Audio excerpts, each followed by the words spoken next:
A monster producer is a legendary creature who combines multiple skill sets to dominate their market. Are you ready to dominate? All right, folks. Good afternoon. Coach Michael Burt. How we doing tonight? Rolling in on two wheels. I just took a meeting Eric White took me to. And the guy talked for 47 minutes. And I'm like, look, I love you, but I got to go do this webinar. Okay. So we're gonna have to come back and do this talk at another time. Okay. I'm telling you, if I wouldn't have said that, I think we'd been until 10 o'clock tonight. I'm like, look, we got to get rolling. I got a pray drive video. I got a pray drive webinar with these folks I got to do. Okay. So love you. Come back and see you in just a little bit. Okay. All right. Night number 2.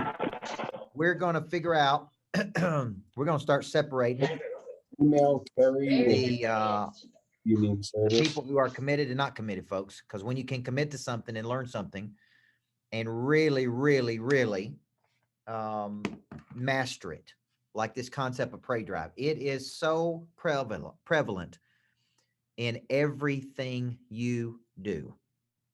Okay. Pray drive is prevalent in everything you do. And man, I was just on the phone with a person making a big decision. And he's like, man, it's go time, coach. Once we get past today, there ain't no turning back on this decision. Right. And it's a pray drive moment. And I'm like, it's going to be fine, man. Move forward. Take action. Don't be scared. And tonight we're talking about this concept of fear, pray drive and fear. And I'm going to get into some of the primary activators of pray drive.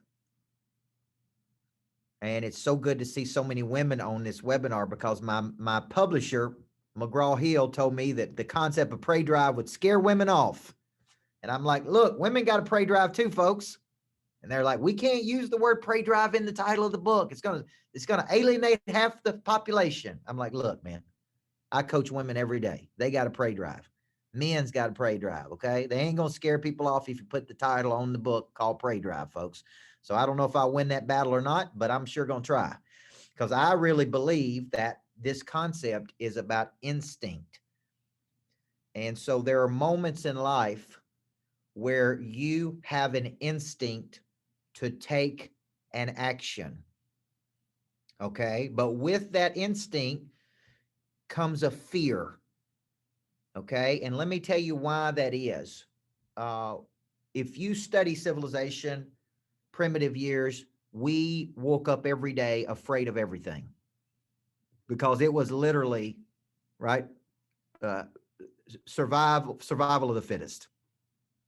And so your brain is hardwired to be afraid of everything. And I think about this because I have an 8-month-old son. And what do we spend our time telling kids? Be careful. Don't do that. And there's reason for that, right? They could hurt themselves, but we're constantly operating from a place of fear. Okay. And so when I go through the 5 activators tonight of Pray Drive, I start this concept off by saying fear of something is a primary activator of Pray Drive. Okay. And I'm actually going to go through the 5 activators tonight, but tonight we're primarily focused on Pray Drive and fear. How do you overcome fear? And one of the biggest fears I see people have is a fear of losing money. Okay. And we're going to talk about that tonight.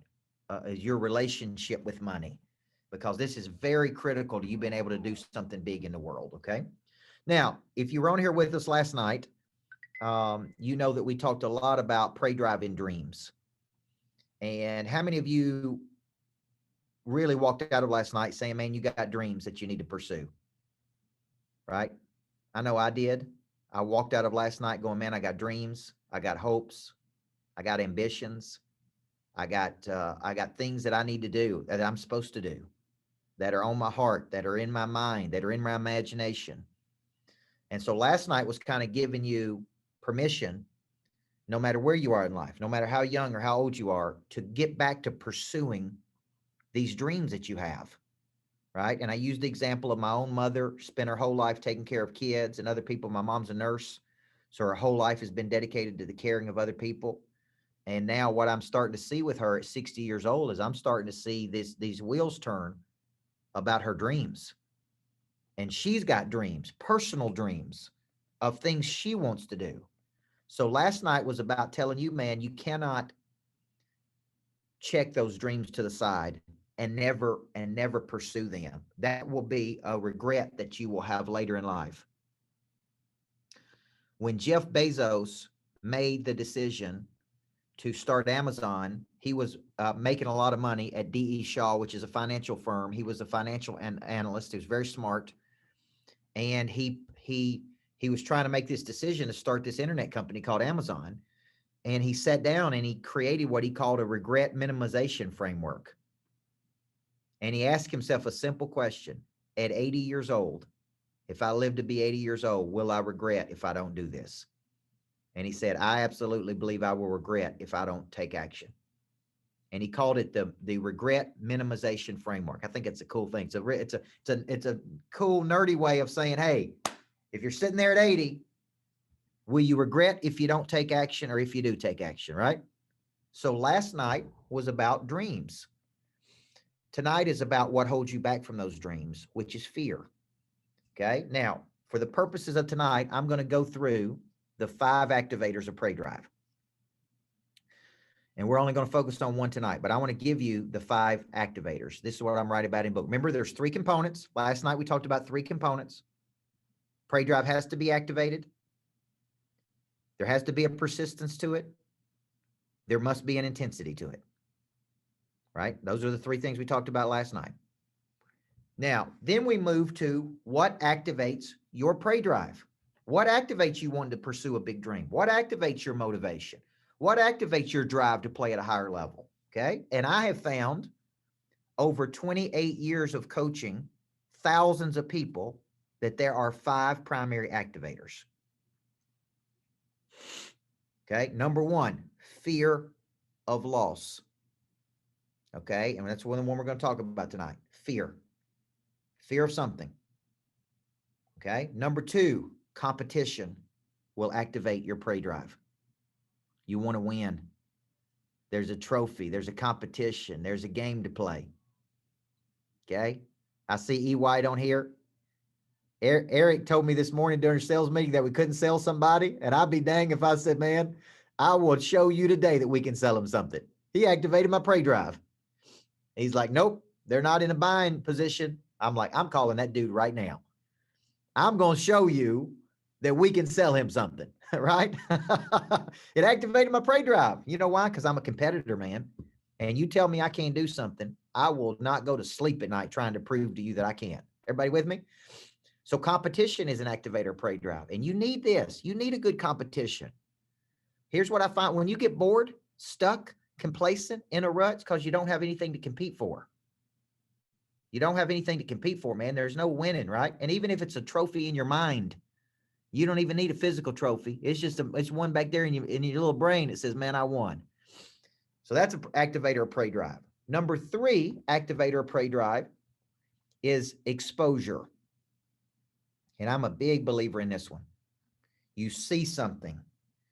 You get enlightened to something, right? Remember the first time you stayed in a nice hotel, the first time you got on an airplane, the first time you went to a cool city, the first time somebody showed you something new. Like right now, I'm sitting in my office at the Greatness Factory looking at all of Nashville.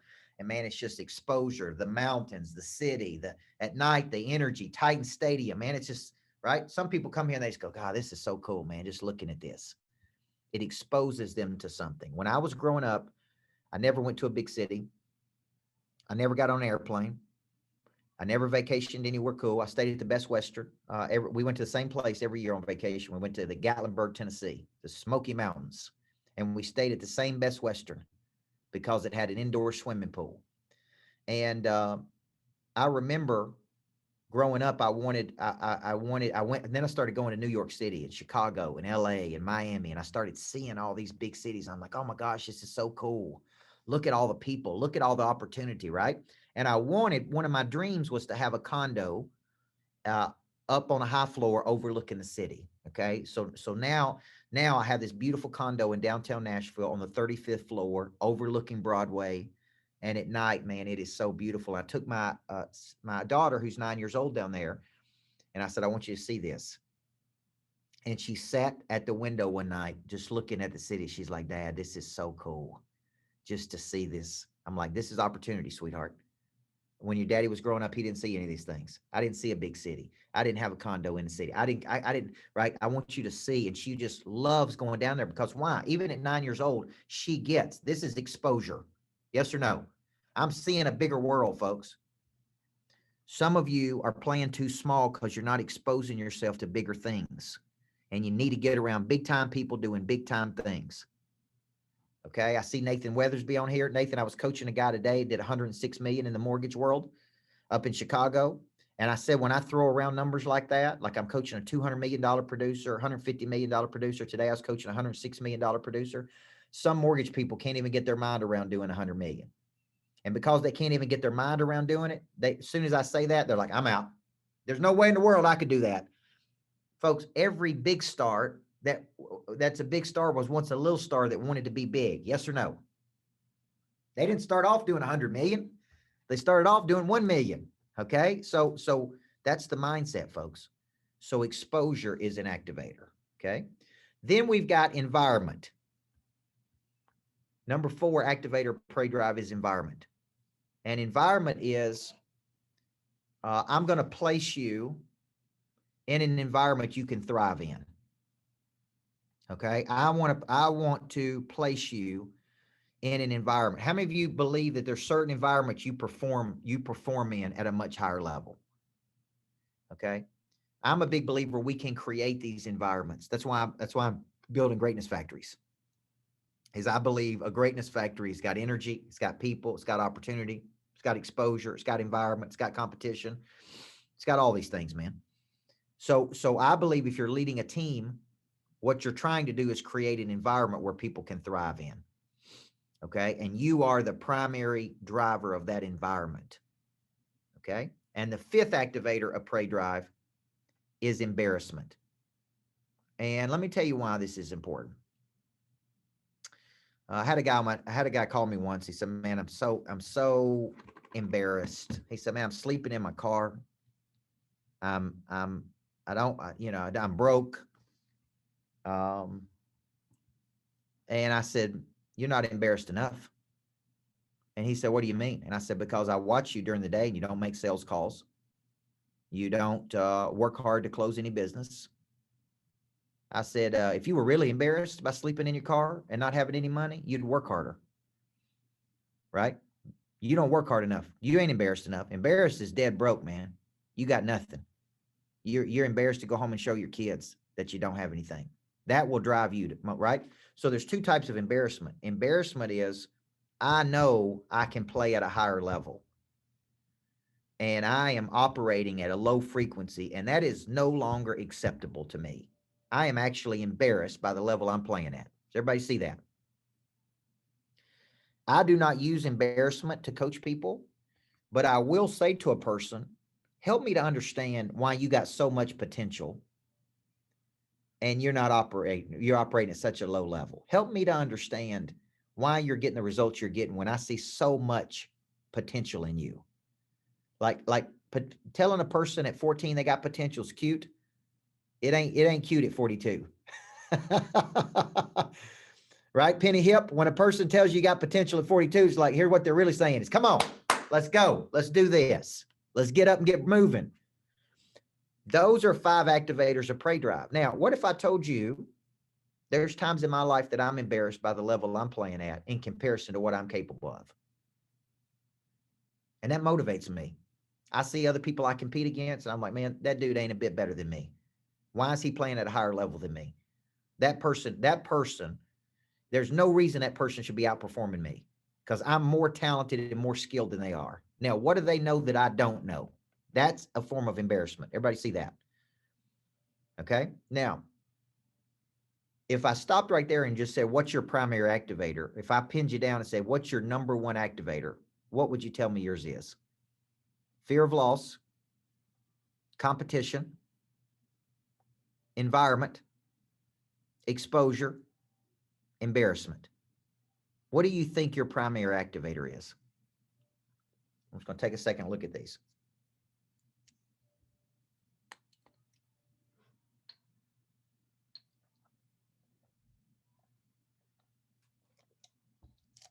Okay.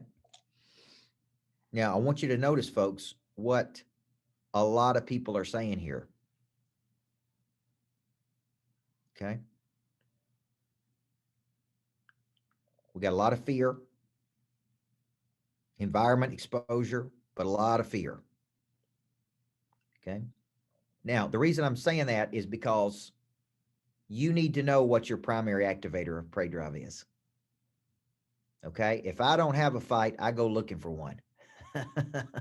Because I am activated by competition, right? Like I'll just make it up. I'll just make it up. If there's not something for me to go try to win, I'll just make something up. I try to find something. Where's all my Optavia coaches at? We got a bunch of Optavia coaches on here. I asked Doug Wood one night, who is the fastest money earner in Optavia that has gone from zero to in the whole company? And he told me, and I said, okay, all right. I'm gonna be the fastest one now. Right? What I said is, man, I need a game to play. I need a competition to win. I need a fight to be in. I need something to dig into and go, folks, I'm gonna try to be the fastest money earner. Everybody see where I'm going with this? I needed something to activate my prey drive. Now, here's my point. If my prey drive is low, I'm looking for anything I can find to flip that switch. Maybe a competition. Maybe I'm afraid of losing something. Maybe I need some exposure to something. Maybe, right? I'm looking because I want to keep that prey drive activated. Okay. So tonight, let's talk about fear. All right. And I like giving a definition because when I wrote this book, as I'm writing this book, my agent wanted me to write the whole book about fear because my agent thinks that fear is the primary activator for every person on planet Earth. Okay. And I said, I don't want the whole book to be about fear. I want to go into all these, but I recognize that fear is a big activator. So let's give a name to fear. Fear is an unpleasant emotion created by a belief that something is going to harm me in the future. Okay. Fear is an unpleasant emotion.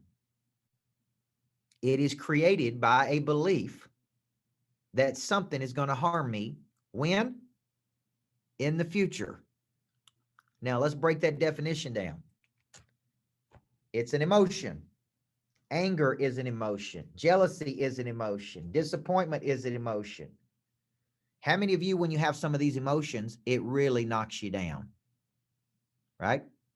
So you get mad, you get jealous, you get angry, you get disappointed, and you allow these emotions to knock you back. You get scared.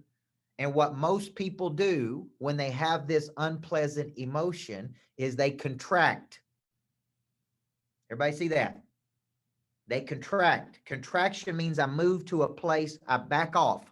I move to a place of comfort. And instead of going for it, right? Instead of going for it, I move back to a place of comfort. Okay?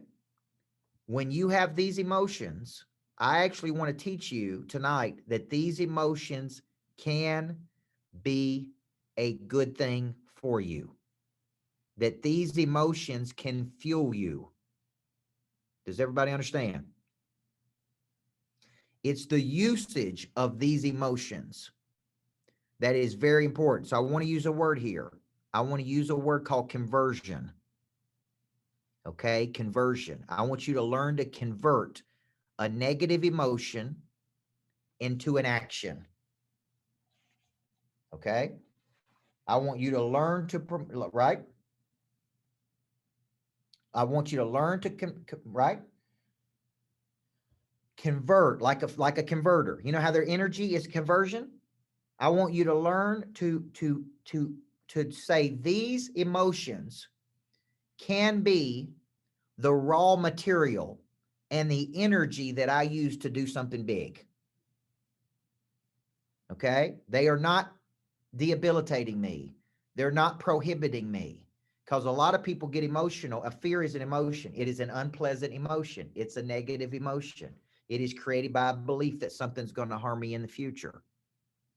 Okay? Here's my question to you. Where did that belief come from? Right? Fear of losing money, fear of going bankrupt, fear of dying, fear of something negative happening to you, fear of, right? Where did the belief come from? It had to come from somewhere in your past, yes or no? That's where belief comes from. Fear of not being good enough, fear of not being pretty enough, fear of not being smart enough, fear of embarrassment, fear of, right? It all had to come from someplace in the past. That's where you form beliefs, folks. Okay? So when you think about this, the question becomes, how do you change that belief? How do you actually say, when I get scared, it's a big separator between small time people and big time people. When I get scared, instead of contracting, I'm going to expand. When I get scared, instead of contracting, small time people contract to a place of comfort when they get scared. Big time people expand. And that does not mean spend more money, although it could. What it really means is expend more effort. Okay? When you get scared, what if I don't make it, right? Like if I'm scared of not hitting my financial numbers, or not hitting my goals each month, I don't contract. I don't contract to a negative place. I don't contract to a place of whining and complaining. I don't contract to a place. What I do is I push out and I expand my effort. Okay. Does everybody see that? That is not common for a lot of people. Most people's standard MO is to contract to a place of comfort when they get scared. Okay. Now I coached, as many of you know, I spent 4 years in the prison system, rehabilitating maximum security offenders. And when I did that, I was going into maximum security prisons, trying to rehabilitate offenders to get out of prison and stay out of prison, because 98% of people who go to prison get out, and they turn around and they go back because they go back to their old way of living. They don't change. They're not transformed. So what they do is they're low on confidence. They're going through transition. They get out of prison and they go out into society, and they go right back to their old friends. They go right back to crimes. They go right back to trouble because they don't have enough confidence. So where they contract to a place of where they used to know. Okay. And so spending 4 years in the prison system, trying to really understand the psychology of how to get a person over these fears. I'm not good enough. I'm not smart enough. I'll never be anything. I'll never be nothing. I'm useless. I'll never produce anything in the world. Was very good for me to go in and study transition. And during transition in life, there's 3 phases. I want you to write this down.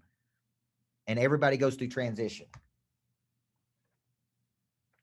Let's make notes here.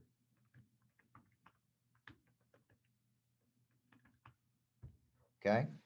There is an ending of something. There's an ending of something. There's something, and maybe you didn't want that ending. Maybe you didn't want something to come to an end. Maybe you didn't want it to happen, right? Like think about divorce. There's an ending of something. After that ending, there is a period of disorientation. There's a period of disorientation, lost, confused. You're normal. Your life is, right? You're confused because life is not normal. And then there's what's called a new beginning. And the new beginning is where you, after you've experienced this loss, man, you come back bigger, better, stronger. But let's face it, folks, not everybody comes back bigger and better and stronger, do they? Some people get knocked down and they stay down. And they stay down for years, and they stay down for decades. And some of them stay down their whole life. And it is because they're afraid of something. Guess what they're afraid of? especially when it comes to divorce, they're afraid of rejection. And they say, man, I come off a losing season and now I'm not going back out there into the world and getting rejected again. So I have a fear of rejection. So guess what I do? Guess what I don't do when I have a fear of rejection? I don't even place myself in a position to get rejected. Everybody see that? I don't even place myself in a season or a position to get rejected out there. Okay. So what do? I go to a place of comfort. Okay. Now, when you have a fear, I want to remove this consideration for you. Okay. Because a consideration is an internal thought that prohibits an external action. Okay. What is a consideration? An internal thought that prohibits an external action. Fear, afraid of rejection. That's a consideration. I'm afraid they won't like me. I'm afraid they won't take action. I'm afraid I'll be embarrassed. I'm afraid they'll make fun of me. I'm afraid of all of these things. Everybody see that? Okay. I'm afraid of all these things. That is a hesitation or what's called a consideration. So what I want to tell you tonight is, what if we could remove that in your life? And is it possible to remove that? Now, many of you have heard me tell the story of when I was 25 years old. I went through a terrible breakup. I thought I had met the woman I was supposed to marry. I was head over heels in love. I was just crazy, ridiculous in love. And man, I was blinded by this love. And I was dating this young lady. She came to all my basketball games. She had a son. I thought, man, this is it. This is exactly who I'm supposed to marry. This is it. So I go and I buy an engagement ring. I take out $5,000 on a credit card and I buy an engagement ring. And between the time I bought the engagement ring to the time I was going to propose to her, our relationship really went in a bad direction. She began to, disengage from me. She began to distance herself from me. And I remember calling her best friend, because that's what guys do when they want to know what's going on with the girl. They call the best friend. And I'm like, what is going on? I got to know what's going on, right? And she says this to me. I'll never forget. It's like yesterday, folks. This was almost 20 years ago. She said, don't ask the question if you don't want to hear the answer. And I'm a high D personality. What do you think that made me want to do? Hey, I'm asking the question right now. Okay. Because she told me not to do it. I'm like, I'm doing it. So I called my girlfriend and I'm like, hey, we got to meet right now. We got to talk about this. I don't know what's going on, but I got to find out right now. And we met at a restaurant and I went to the bank on the way to the restaurant and I got the engagement ring. Okay. And I show up at this restaurant and I walk in and she looks right at me and she says, Michael, I love you, but I do not love you enough to marry you. That's how this meeting started. And I was so weak and insecure at that point in my life, guys. I said, well, how much do you actually have to love somebody to marry them? I said, because I know some people married that don't even like each other at all.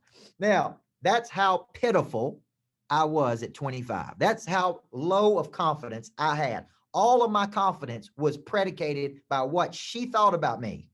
I had taken all of my confidence and given it to her. And if she didn't like me, my confidence was low. So there's a big lesson here, folks, when it comes to fear. Never, ever, ever give your confidence up to another person. Never place your confidence in another person's hands. Everybody see that? Never. Some days they like you, some days they don't like you. I've had people tell me one day they love me, I changed their life, I helped them make $10 million more, and the very next day they don't like me. The very next day they're trying to quit my coaching program. The very next day, I saw one guy today that said, I want out of all your emails, I don't want to get anything from you. For a year solid, he went on Facebook and told everybody how I changed his whole life, that he made more money than he ever made since I've been his coach. He was teaching my content. His team members called me and said, he's teaching your content every day to us. And today he emailed in. He's like, I don't ever want to email from you again. Rest of your life. And I'm like, dude, this is the world, man. But here's the deal. My confidence is not predicated on what that dude thinks about me. Okay. Because if that would be the case, then my confidence will be low right now. Everybody understand? Fear and confidence are tied to each other. My confidence is not tied to any external factor. by what another person thinks about me. So I go through this. So that day in that restaurant, after she told me that she didn't love me enough to marry me, I said, well, let me tell you how much I loved you. And I reached in my pocket and I pulled out that engagement ring. And I said, now this is how much I love you. I loved you enough to marry you. And she cried and I cried and I was devastated. I was devastated. So we broke up that day. I had to take the engagement ring back. If you ever take an engagement ring back, folks, it's a lonely day. And me driving that engagement ring back, and I took it to the jeweler. And the first thing the jeweler said is, now help me. Now, why are you bringing this engagement? How are you bringing? Why are you bringing this engagement ring back? Is it a broken engagement? And I was like, I will punch you in the face right now. Why do you think I'm bringing it back? You bozo. Now, so I took this back for 6 months. I was so depressed, guys. I was clinically depressed. Okay. And I mean, clinically depressed. I couldn't get out of bed. I threw up every single morning and I felt so rejected. Is fear tied to fear of rejection? Yes or no? Does that suppress your prey drive? Yes or no? Okay. So I was depressed. I felt rejected. And then a friend comes along in my life, this beautiful Italian woman named Octavia Fontana. That's a real person, folks. Octavia Fontana. She's this beautiful Italian woman, and she's 10 years older than me. And she comes along, and she's my friend. She's just my friend, and she's like, cares about me. And one of these days, she's like, the way you're looking at this is all wrong. I'm like, what do you mean the way I'm looking at it's all wrong? It's like, man, I wanted her. She didn't want me. That's rejection. She's like, here's what she says to me, folks, because it's a big fear you got to overcome when it comes to prey drive. She says, there is no such thing as rejection. She said, some people will want what you have. Some people will not want what you have. So what? Just because she doesn't want what you have doesn't mean that lots of other people won't. Everybody see that? See, some of you are afraid. You got a fear that it won't work out. Well, let me let you know a little secret. It may not work out.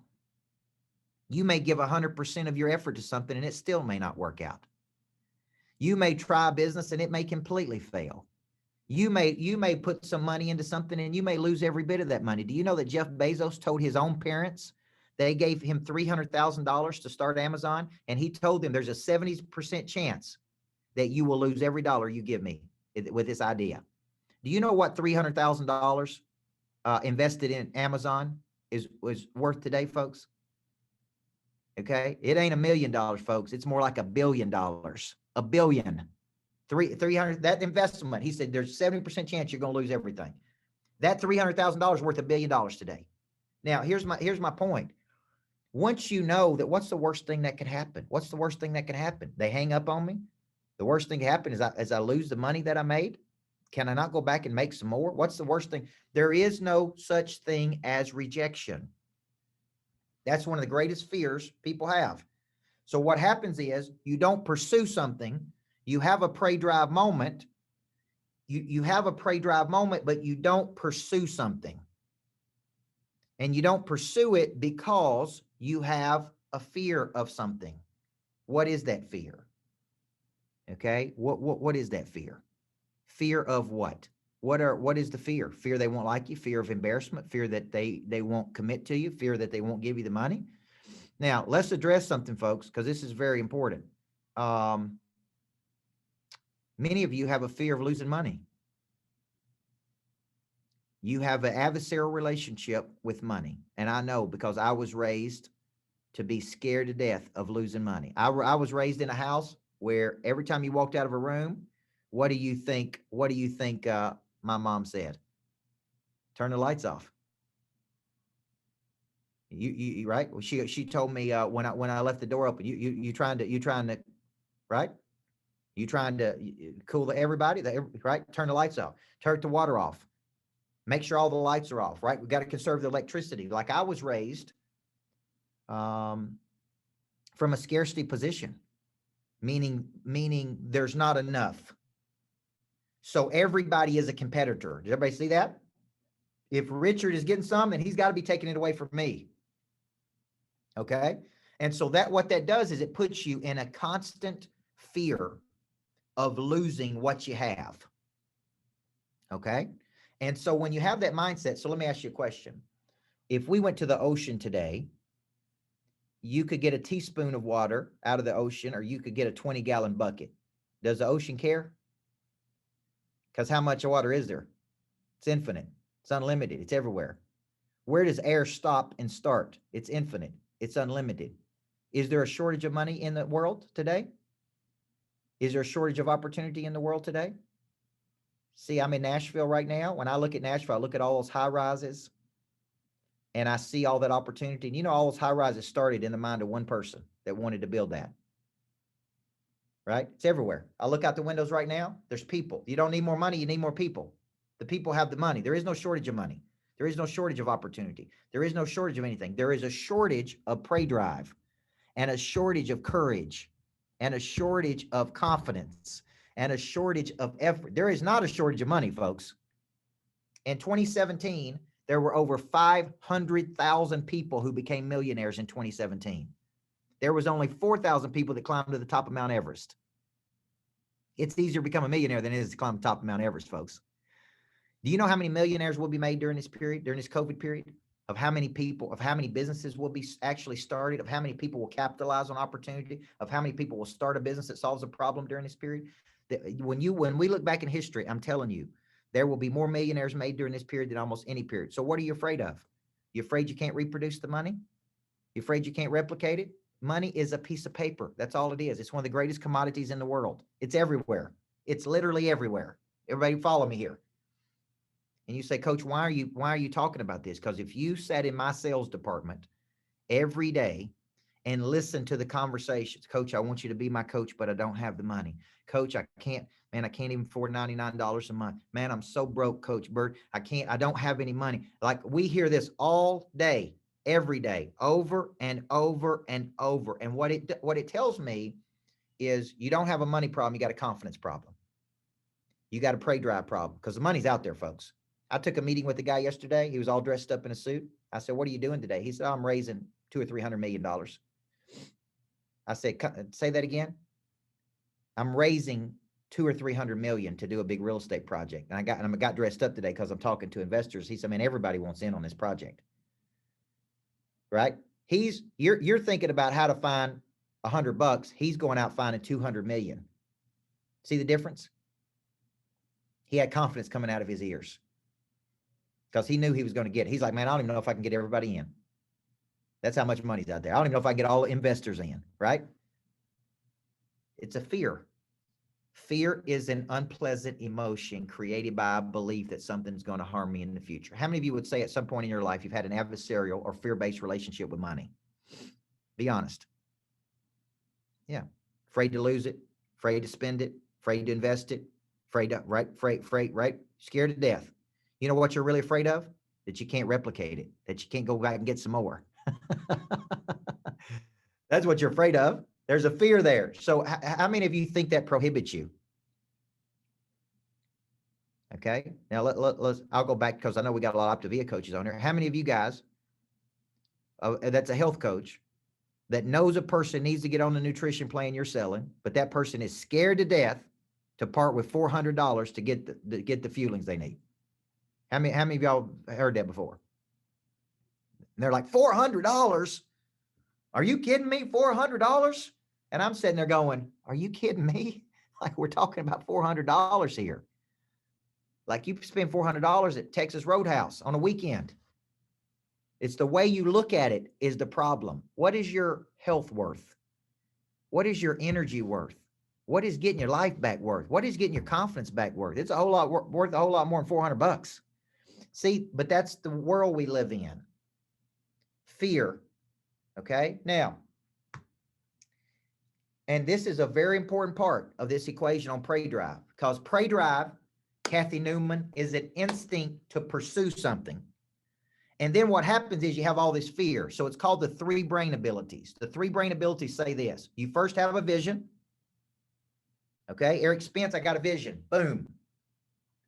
Then what happens is your own brain talks you out of the vision. Gary, you follow me? Your own brain, your own freaking brain tells you all the reasons why it won't work. It'll take too long. It'll cost too much. It'll be too hard. You'll never be able to do it. You're not smart enough. You're not good looking enough. All these past tapes play in your life. Oh, I could never do that. Oh, I could never write a best-selling book, right, Rich? Oh, I could never make $1 million. Oh, I could never do this. Oh, that's reserved for somebody else, your own brain. Well, what happens is people that don't have the toughness, when the brain kicks in and tells you that, just quit right there. And they're like, I'm out. It's going to be too hard, man. Big time people go, it's game on, baby. It is going to be hard. It is going to take longer than I thought, and it is going to cost more than I thought it was. But man, when we get to the top of the mountain, it's going to be worth it. They actually get to the third brain ability, and the third brain ability is impossibility. They believe it, they see it, they go do it. And it don't matter how hard it is, man, they see it through to its logical conclusion. Everybody see that? They like, it's like, all right, game on, baby. Everything I've ever done in my life took longer than I expected. It cost a whole lot more money than I expected. And it was a lot harder than I expected. But it sure was worth it when I got there. I was teaching my team this week, man. I spent a decade working 80 hours a week to stand in the middle of a basketball court for one night to be the best. And I said, nobody can ever take that away from me. My whole life, they can take away my money. They can take away a lot of things from me, but what they can't take away is that memory I have of winning that championship. And they can't take away my courage, and they can't take away my confidence unless I give it to them. Everybody see that? You can take away everything I have that's material, folks, but you can't take away my courage. And you can't take away my confidence. And you can't take away my prey drive to go do something bigger. Okay? And that's something that's uniquely yours, folks, that nobody can take away from you unless you give it to them. Okay? Now, let's finish with this, because I want to show you a concept. Thank you, Tommy. I'm going to show you a concept here.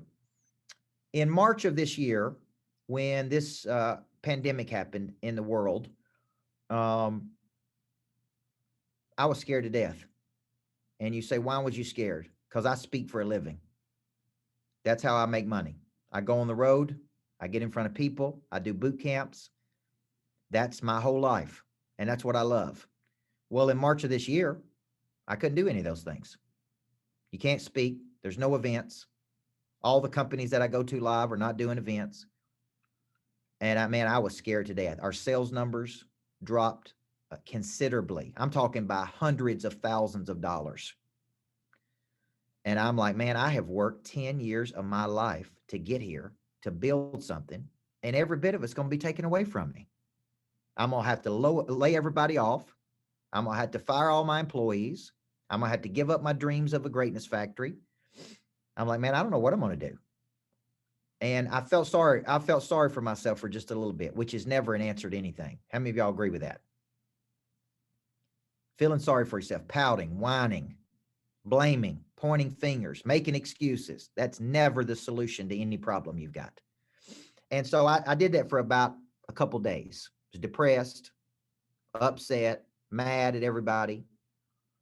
And then I said, no, I'm just afraid. This is just fear. This is just an unpleasant emotion created by a belief that something's going to harm me in the future.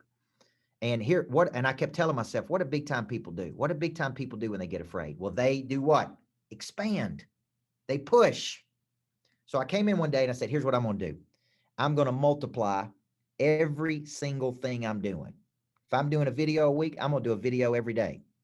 If I'm making 50 phone calls, I'm going to make 100 phone calls. If I'm doing Zooms, I'm going to do 8 Zooms a day. I'm not going to do one. Everything I'm doing, I'm going to push 10 times harder than I'm currently pushing. I'm going to multiply my efforts. And if you guys remember, I started doing a series called Fight the Funk. And I said, man, I'm going to do a Fight the Funk series every day because everybody's got to be in a funk. I'm in a funk. Everybody's got to be in a funk. And I started just pushing every morning on Facebook, Instagram. Man, I just push and push and push because when I'm afraid, what do? I take more action. See, when I'm afraid, I take more action. I do not contract. Okay. So I push. Okay. Then it's like the next month, sales were low. Next month, sales were low. Then in September, October and November, man, I started to like, boom, sales are skyrocketing. We're doing, we crossed over $1 million in a month in sales, which I had never done before. And it's like, where did all this come from? Why are we having all this? And it's for one reason, man. When I got scared, I decided in March to take ridiculous amounts of action. And because I took ridiculous amounts of action, I was rewarded 6 months later. And I would actually tell you this period of COVID was the best thing that ever happened to my business. I started a publishing division that may do $1 million in the first year. I started a marketing division. We included a health division. We got creative. We started doing virtual summits. Some of those virtual summits were now producing hundreds of thousands of dollars for a day, folks, for one day. Okay. And it all started because I had a competition. Now I had an adversary. Now I had something in my way that was impeding me. Now what I'm tapping into is this freakish prey drive I've got that is coming back to me from being a championship coach. And I needed that prey drive to find another gear. Does everybody see that? I would have never found that gear in me if I wouldn't have had that adversity. So the question becomes, how do you choose to use fear in your life? And the next time you get afraid, can fear actually be the greatest motivator you've ever had? Okay. Now, I didn't touch on fear of loss, but that's what I write about in the book. Fear of loss is you're afraid of losing something, afraid of losing status, afraid of losing money, afraid of losing respect, afraid of, like, you can tie rejection into this, like fear of rejection. And here's the deal. Every time you get afraid, I want to encourage you from this point forward to go, okay, this is a sign I need to take more action. When I get afraid, this is a sign I need to move forward. When I get afraid, I need to fight through this. When I get afraid, I need to multiply my efforts because I'm afraid of losing something. The brain is actually twice as afraid of losing something as it is of gaining something. Okay. Now, this is all good stuff, what we're talking about tonight. And I want to give you something tonight because this is important. I'm doing a boot camp on Prey Drive called Flip the Switch, April 8th and 9th. It's in Nashville, Tennessee. It's at the Greatness Factory where I am. And I'm telling you, if you think this is good, this is nothing in comparison to being in a room with me for 2 days on this concept. So I am doing it in person and virtually. Okay. And you're getting a little bit of taste of this, Carrie McGill. You're getting a little bitty 50-minute taste of what's going to be in this book. Okay. But that ain't nothing like being in a room with me. Every single person that has been to my lodge or been in Nashville with me at the Greatness Factory would tell you it is well worth the money to come and spend 2 days with me and let me get right up in your grill and coach you on these concepts. Okay. Because it ain't nothing like if you think these are powerful, in my opinion, man, it's 25% of what you get when you're in person. I always ask people, have you ever seen your favorite artist in concert? Have you watched them on YouTube? And that's good, right? But it ain't nothing like sitting on the front row watching them. Okay. I'm telling you, it ain't nothing like being in a room with them. So Eric White's going to post right now. My team is going to post in here the boot camp, the Flip the Switch boot camp. It's also virtual. Okay. It's virtual. Okay. It's a virtual concept, and you can watch it anywhere in the world if you want to, or you can be in the room with me. Okay. And I would really encourage you, it'll be 30 or 40 people. If you think you got more potential, if fear is the issue for you, if you have not activated your prey drive, if you want to learn the psychology of how to activate the prey drive in a person, in your spouse, in your family, in your friends, in your team members, then this would be a boot camp you really need to consider. Because I will go through the 5 activators, but more importantly, I'm going to go through how to find your voice in life, how to find a gear you've never found, folks. And you're going to walk out of that boot camp like a new man or a new woman. Okay. And Lynn Lewis is telling you, she's been in the room with me. I'm telling you, this experience will blow your mind and get you to a higher frequency. So if you're out there and you want to come to that boot camp, really consider it, folks. Really consider it. Almost every person on my team went through that boot camp, and then I hired them to be on my team. Okay. Megan Farrell went through Flip the Switch. Mike Dole went through Flip the Switch. Okay. Tony Barnes has gone through some of my best stuff, Flip the Switch. So I'm telling you guys, This is a game changer for you, because what we're talking about now is we're talking about pieces of this. Thank you, Nathan. What we're talking about is pieces of this, but I put it all together. Okay. Now let's close it out, and I'll take a few questions here. How many of you would think that now you are a little bit more equipped to handle fear when you have a fear? Okay. See, the way you've been looking at fear is all wrong. What you need to think of is thank you. Every time you get afraid, you need to say thank you. Every time you get afraid, it's like, thank you. I needed this. I could never get to the level I want to get to without this. Fear will drive you. Fear of loss or fear in general. It's an emotion. You have to learn to convert these emotions. Okay. Now, one more I would tell you is this.